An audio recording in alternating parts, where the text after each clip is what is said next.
Let's unload both barrels tonight on the absolute unmitigated four-alarm disaster that was last night's, Grammy Awards. Let's start with a man who actually had the guts to tell the truth to a room full of self-important millionaires, and that was back when Ricky Gervais at the Golden Globes a few years ago looked those pampered Hollywood phonies dead in the eye and dropped this bomb. If you do win an award tonight, don't use it as a platform to make a political speech. You're in no position to lecture the public about anything. You know nothing about the real world. Most of you spent less time in school than Greta Thunberg. And he continued on, as if you remember, take your little award, get the F off the stage. Mic drop moment. Standing ovation from sane people everywhere. And yet, these people still have not listened. Not one bit. Last night proved it beyond any shadow of a doubt. I tried to watch the Grammys. We were sitting around. I really did. I figured, maybe this year they'll keep the politics in the parking lot and just celebrate the music. It was probably about 10 minutes in. 10 minutes. We had 3 separate political lectures already. 3. I turned it off faster than you could say private jet carbon footprint from all these people. What we witnessed last night wasn't an award show. It was a 3-hour festival of virtue signaling, American bashing, open borders propaganda delivered by people whose lives and they live in fortified compounds that make Fort Knox look like a Motel 6. These are the same folks who hire armed security guards, build 12-foot walls around their mansions, install infrared cameras and guard dogs, then climb up on that stage in dresses that cost more than your annual salary to lecture you about how borders are immoral and ICE agents are the real villains. Are you kidding me? They sip $1,000 champagne in gold-plated bathrooms, then wag their manicured fingers at the hardworking men and women of flyover country who just want the laws enforced.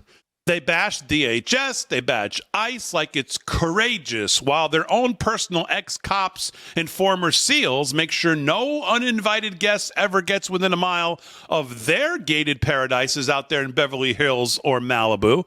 Translation, folks, open borders for thee, but not for me.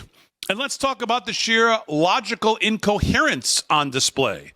These people will tell you in one breath that borders are racist, colonial constructs, fake lines drawn by evil white men that should be abolished immediately. Okay, fine.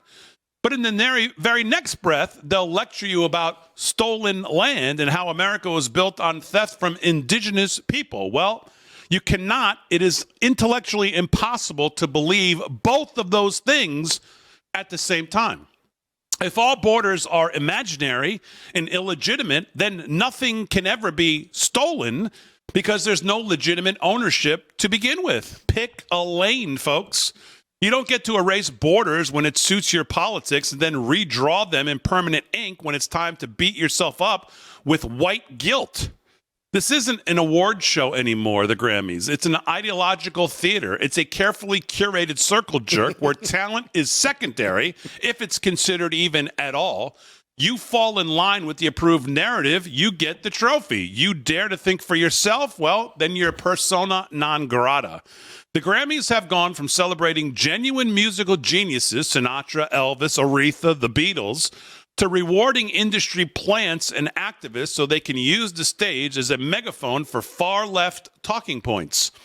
Musical art is supposed to inspire. It's supposed to lift the human spirit, bring us together across divides. Instead, we get propaganda TV disguised as entertainment, alienating the very audience that built the music industry in the first place. The people who buy the records, stream the songs, and fill the arenas, well, these elites spit in their faces, and then they wonder why ratings are in the toilet. When are the Democrats going to figure this out? Well, probably never. When are they going to realize that wheeling out a bunch of limousine liberals who live in fortified enclaves to sneer at working-class Americans worried about crime, schools, and neighborhoods isn't a winning message? Well, apparently never, because they just did it again last night. And the viewing public responded exactly the way you'd expect, by changing the channel in droves. This, ladies and gentlemen, is peak elite arrogance. A room full of overpaid, out-of-touch, delusional celebrities convinced they're morally superior to you, the people who actually make the country run.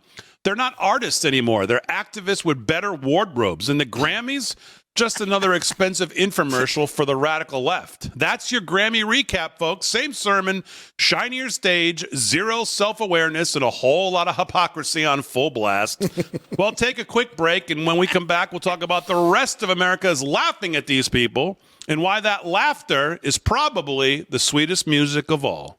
And that's tonight's first word. Too good. Oh, man.